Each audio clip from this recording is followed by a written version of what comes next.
Alien dragon witnessed a human girl's pain. Hours later, they found something unbelievable. The night skies over the mining colony of Helion. Seven rarely offered beauty. Ash clouds veiled the stars, and the hum of massive terraforming machines made silence impossible. Yet in the wasteland beyond the dome, under Fracture Moon, a creature the colonists only whisper about stretched its wings. It was a dragon, or something close to it, though no human scholar could say if it was born of the stars, or shaped by the planet itself.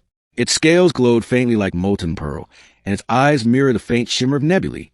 The colonists called it an alien dragon. Most had never seen it.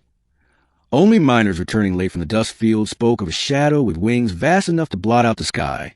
Some claimed it killed livestock. Others swore it brought good fortune. None dared to seek it out. But that night, the dragon watched from a ridge, its glowing gaze fixed on something it didn't understand. A girl weeping in the dark. Part 1. The Cry Beneath the Dome. The girl's name was Lyra Kale, daughter of a hydro farmer. At 17, she was old enough to work the nutrient vats, but her hands were soft compared to her peers who had grown up in dust and labor.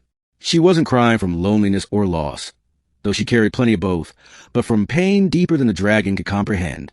Her mother had died when Lyra was 9, leaving her with a father who had turned bitter, drowning in synthetic liquor when the crops failed. Tonight had been the worst yet.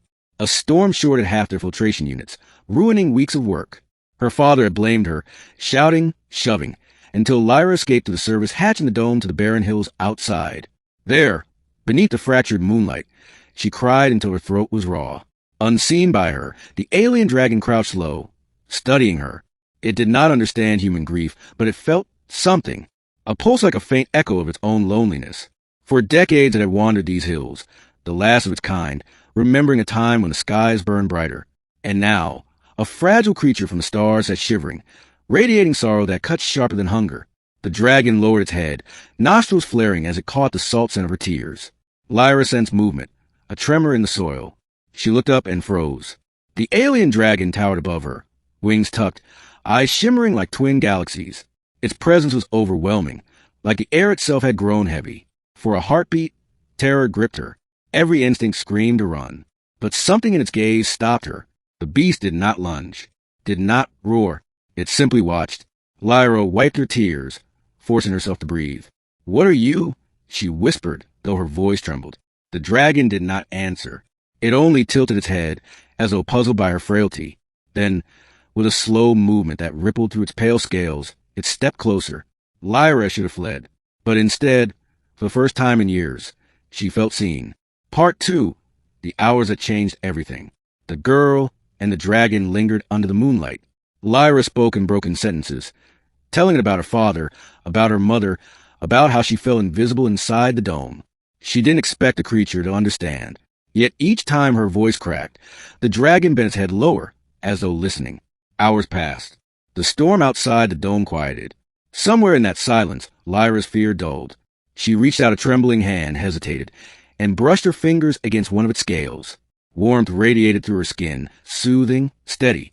The dragon closed its eyes briefly, like a memory stirred. Then something shifted in the ground. The soil cracked, and a faint vibration pulsed upward. Lyra gasped and stumbled back, but the dragon snapped its head toward the hills. The tremor deepened, like something vast moving beneath the crust. Earthquake. Lyra whispered, but Helion 7 was geologically stable. No records of such tremors existed.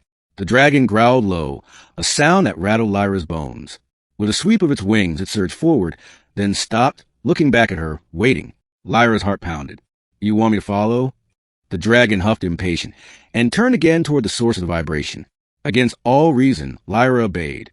She clambered after it, up rocky ridges and down into valleys, where strange crystals jutted from the ground. Each step closer, the vibration grew stronger, almost rhythmic, like a heartbeat echoing through stone. And then they found it. Part 3. The Discovery. At the base of a hollow canyon lay a crack in the earth, glowing faintly. Lyra's eyes widened as she peered into it. Beneath the fissure pulsed a light not of magma, but of something alive. The dragon lowered its head, nostrils flaring again. A sound escaped it, a deep, mournful rumble. Lyra leaned closer. What she saw stole her breath. Inside the fissure, half buried in stone, lay another dragon. But this one was not alive. Its colossal skeleton shimmered faintly, fossilized in crystal, wings curled as if in eternal slumber. The glow came from its chest cavity, where something pulsed like a dying star. Lyra staggered back. Oh, stars.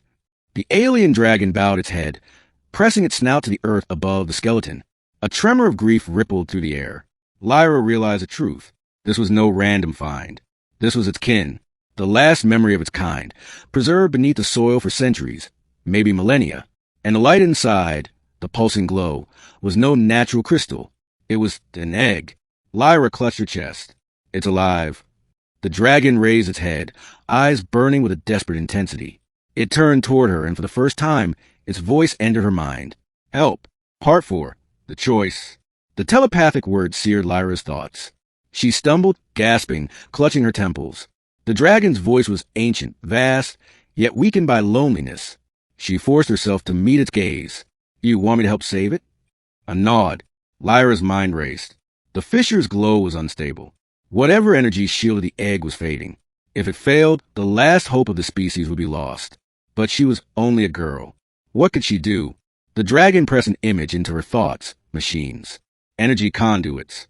The colony's fusion cores. No, Lyra whispered. If I steal power from the colony, the dome will collapse. People will die.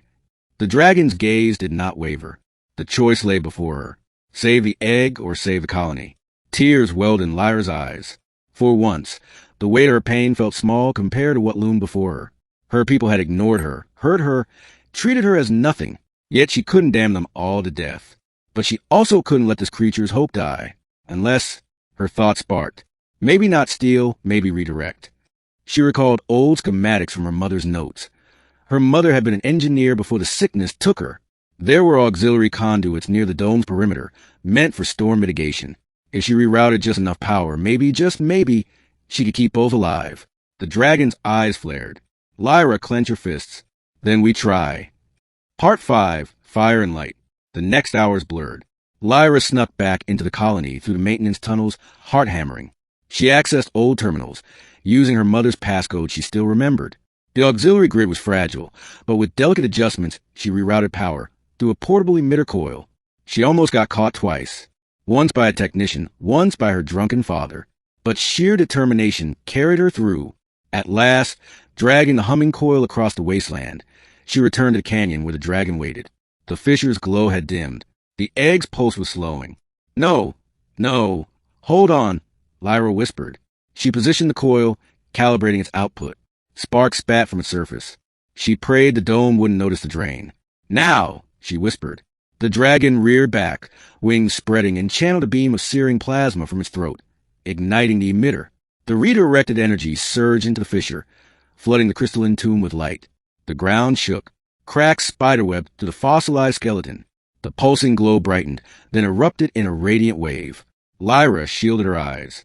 When the light faded, the fissure lay silent. The skeleton remained, but the egg was gone. Lyra's heart plummeted. Did we fail? Then a sound thin, piercing alive. From the rubble, a hatchling emerged. Small, fragile, wings still damp from birth. Its scales glimmered faintly like its elders, but softer, tinted with gold. Lyra fell to her knees, tears streaming. It's alive. The alien dragon bent low, touching its snout to the hatchling. A deep, trembling rumble echoed across the canyon. Not grief, but joy. It turned its gaze to Lyra. For the first time, its voice in her mind was not a plea, but gratitude. Friend. Part 6. The Unbelievable Truth. Hours later, dawn crept over Helion 7. The colony awoke unaware that their power grid had flickered, unaware of what had been born beneath their feet. But Lyra knew. She had witnessed something no human in history ever had. The rebirth of a species. The alien dragon lifted the hatchling onto its back, wings unfurling. It looked at Lyra once more, as if asking if she would come. Her heart ached. She wanted to leave behind pain, her father, her loneliness, to fly among the stars with them. But she shook her head. Not yet. My people, they don't see me. But maybe one day they will, and I'll tell them about you, about hope. The dragon's gaze lingered, then it took flight, the hatchling clinging to its scales. Lyra watched until they vanished into the rising sun. When she returned to the dome, she carried no proof, only memory, only the knowledge that beyond the colony's walls, a miracle had occurred. And though no one believed her tale, she knew the truth. An alien dragon had witnessed her pain, and together, They found something unbelievable, life reborn.